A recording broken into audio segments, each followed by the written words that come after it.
अस्सलाम वालेकुम नाजरीन, मैं हूं आपकी होस्ट समरा नाज और आप देख रहे हैं HI TV। नाजरीन, आज की वीडियो में बात करेंगे मुमताज जहां बेगम दहलवी उर्फ मधुबाला के बारे में। एक ऐसा नाम जो सिर्फ अदाकारी नहीं बल्कि हिंदुस्तानी सिनेमा की धड़कन, हुस्न की चलती फिरती तस्वीर और दुख भरी शायरी की जीती जागती तशरीह थी। 14 फरवरी 1933 को दिल्ली के एक पसमानदा मगर बावकार घराने में जन्म लेने वाली ये लड़की किस्मत के सिंहासन पर यूं बैठी कि आसमान भी झुककर दाद देने लगा। लोग इसे मशरिक की वीनस कहते थे, मगर हकीकत में वो जमाल शर्की की वो तस्वीर थी जो फकत निगाहों में बसती नहीं दिल में उतरती थी। कहा जाता है कि महल फिल्म का पहला शो हुआ तो कमाल अमरूही की कहानी रोशनियों और साए के खेल से ज्यादा अगर कुछ चमका तो वो मधुबाला की जादूगरी थी। ऐसा लगा जैसे चांद जमीन पर उतर आया हो और इसकी हर दिल अजीज अदाओं ने दिल को इस तरह छू लिया कि लोग एक्टिंग देखते देखते सांस लेना भूल गए। इस वक्त के हर दिल अजीज दिलीप कुमार के साथ इसकी जोड़ी तो जैसे रोमांस को भी नई जबान दे गई। मुगले आजम में अनारकली बनकर मधु ने सिर्फ सलीम का नहीं बल्कि पूरे हिंदुस्तान का दिल जीत लिया। मगर अफसोस ये चमकता सितारा अंदर से टूट चुका था। दिलीप कुमार से इश्क जो कि रोमियो जूलियट का सा ख्वाब था, वक्त के थपेड़ों ने उसे शिकस्ते इश्किया में बदल दिया। ताल्लुकात की कड़वाहट, खानदान का दबाव और बीमारी का जहर, सबने मिलकर मधुबाला को तन्हाई के ऐसे कैद खाने में धकेल दिया जहाँ सिर्फ यादें और तकिए भीगते आंसू रह गए। मधुबाला के दिल में सुराख था। जी हाँ, तिब्बी जबान में अगर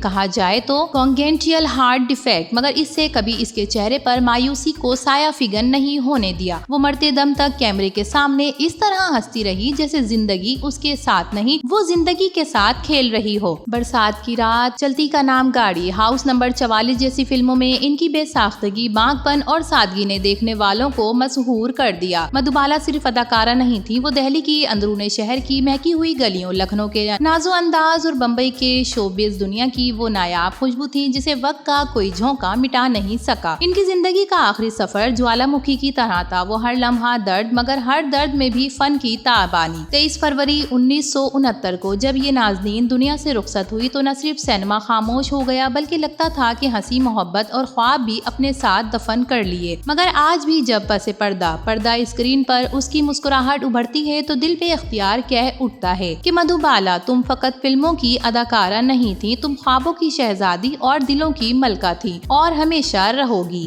नाज़रीन, उम्मीद करते हैं मधुबाला के बारे में ये शॉर्ट सी बायोग्राफी आपको पसंद आई होगी। इस बारे में आपका क्या ख्याल है, अपनी कीमती राय से जरूर आगाह कीजिएगा। वीडियो पसंद आए तो इसे लाइक कीजिए, HI TV को सब्सक्राइब कीजिए। तो फिर मिलेंगे किसी और नई वीडियो के साथ, तब तक के लिए अल्लाह हाफिज।